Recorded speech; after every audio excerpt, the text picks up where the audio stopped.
بسم اللہ الرحمن الرحیم والصلاة والسلام علی رسولہ الامین۔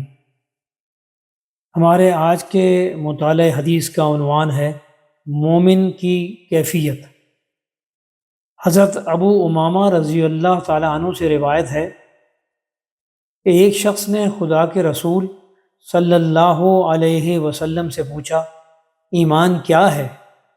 آپ نے ارشاد فرمایا، جب تمہاری نیکیوں سے تمہیں خوشی ہو اور تمہاری برائیاں تمہیں ناگوار ہوں تو سمجھ لو کہ تم مومن ہو۔ اس حدیث مبارکہ سے ہم بہت سی باتیں اخذ کر سکتے ہیں، جن کا خلاصہ یہ ہے کہ ایمان کا عمل سے ایک لازمی تعلق اور گہرا تقاضا ہے۔ آدمی جو عمل بھی کرتا ہے، دل اس کا اچھا یا برا اثر قبول کرتا ہے۔ اگر ایمان زندہ اور بیدار ہے تو عمل سے خوشی اور برے عمل سے دکھ اور رنج ہوتا ہے، اس لیے کہ ایمان نیکی کے لیے ابھارتا ہے اور برائی سے روکتا ہے۔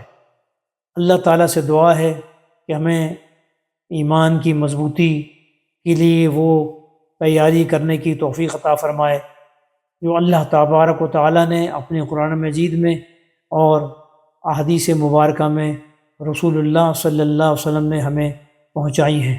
السلام علیکم ورحمۃ اللہ تعالیٰ وبرکاتہ۔